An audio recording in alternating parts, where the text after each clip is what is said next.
Hey, what's happening, Roland? Well, today's Friday, and today's an update of the week, and I've had a fantastic week. I have caught 2 monster bass this week. I mean, over 10-pound fish. This is really something. It's the first week of June. The fish are biting like crazy. I'm up here at the, I'm fishing Headwaters Lake. I'm fishing Garcia. I'm fishing Kenansville Lake. I'm fishing the Stick Marsh. I'm fishing all these lakes around Central Florida, around Vero Beach. Okay. The other night, the first 10-pounder I caught, let me just show you what happened. I was throwing a great big buzzbait, just like this one right here. And I was big buzzbait, not far from here, in fact. Look at that big buzzbait. Look at this thing. It's a great big giant thing. I built the counter myself. It's a counter strike by Booyah, but I've changed the blades around and I've painted them black. I've added this great big trailer hook right there like that. And this is, I'm running a 65-pound braid. This is the big favorite rod. This is the Pro Series rod, big 8-to-1 ratio reel. Now, what I was doing the other night, just about dark, I was throwing that big buzzbait out there.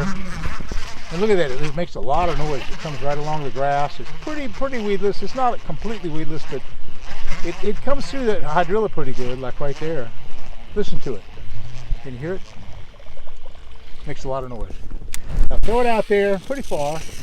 Not too far, just kind of keep it up on top. 10-pound, 8-ounce bass the other night, last Friday night I guess it was, just unloaded on the thing. It just exploded on it, just right down there, just a little ways.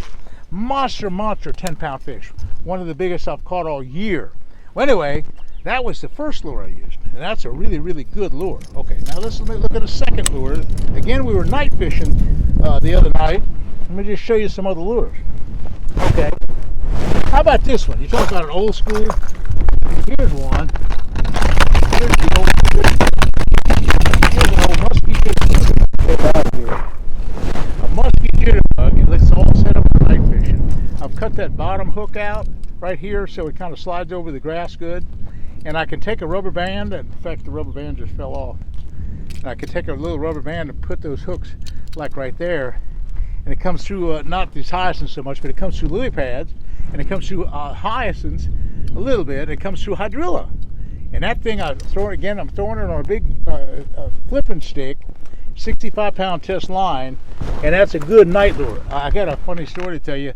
I was fishing Lake Ammonia about 30 years ago with Benny Meadows, and he was asleep in the back of the boat, and he was dreaming about alligators, I guess, because I hooked this great big bass just right at the rod tip. It weighed almost 10 pounds, and when I flipped it up, it came into the boat.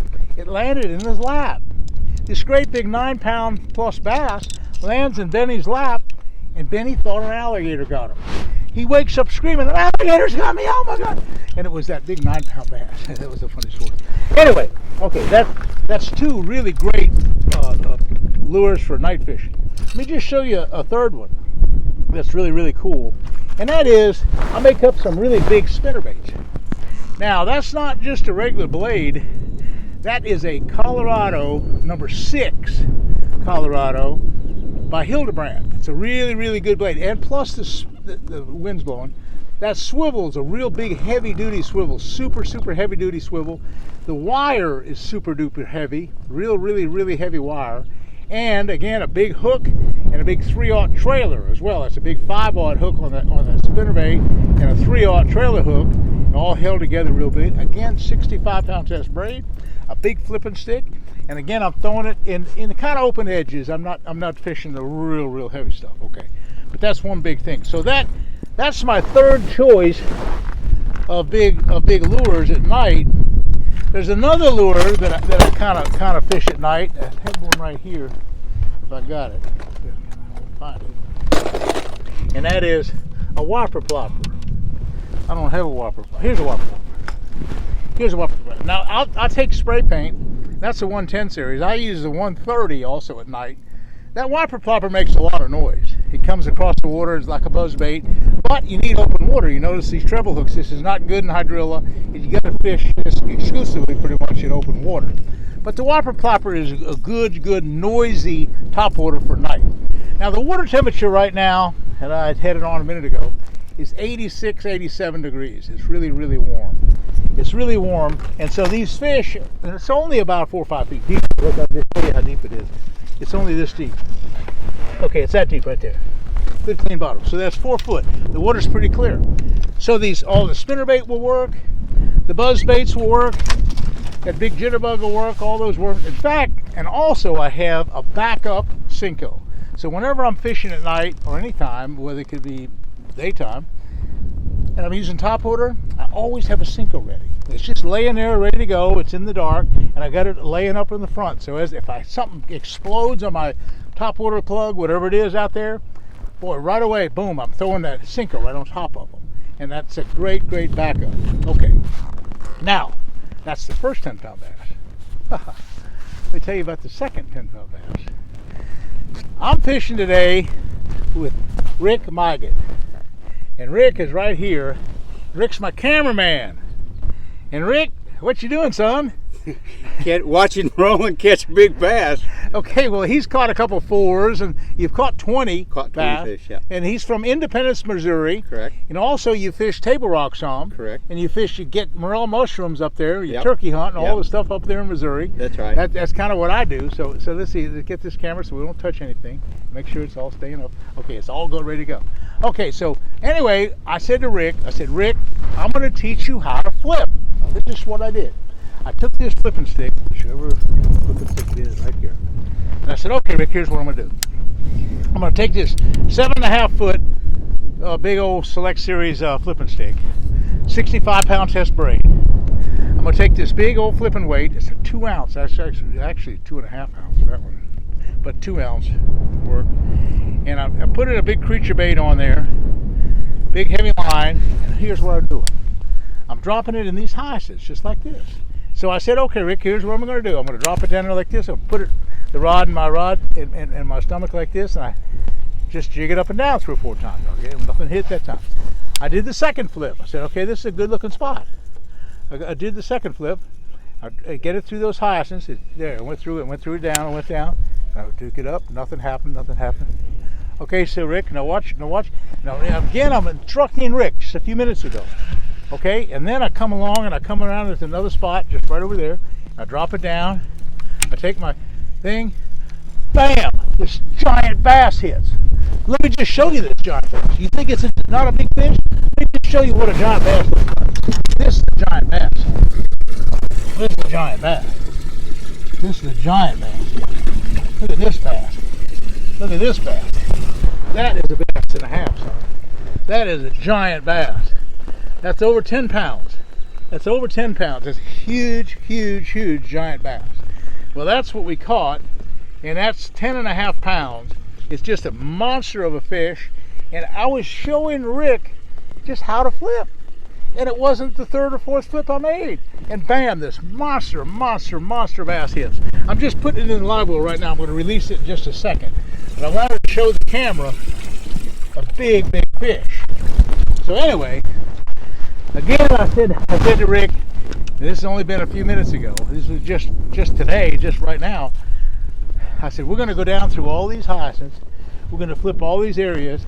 And Rick, I'm going to put you on a big giant fish just like that one. And that's what the goal is today. I'm trying to teach Rick how to flip and pitch. And it's working out pretty good. He just in a few minutes, he did real good. I think he missed one, but anyway, we haven't gone. I caught the big one right there, and I just got right here. So we haven't fished any of this, any of that. So we got a long ways to go, and a short time to get there. It's 2 o'clock in the afternoon. We got a 3 more hours to fish. Hey, I'm going to try to get Rick another great big giant bass, flipping and pitching here in the hyacinths.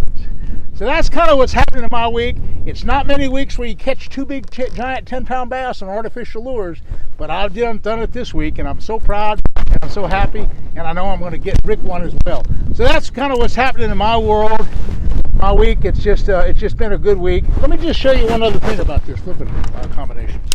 It's just before I leave, and that is what makes this so efficient. Let me just take that lure off just for a second. I just want to show you something that's kind of incredible. And that is the inside of this weight is concave. There's a concave design here. And I come through the eye of that big old 4/0 super heavy worm hook by Mygatt. I come through the eye and I snell that. That's a snell knot, okay? Now, when I put that knot, and 100% of the time when I pull it up, the hook point comes up. Not 99%, not 98%, but 100%. Watch the hook point up.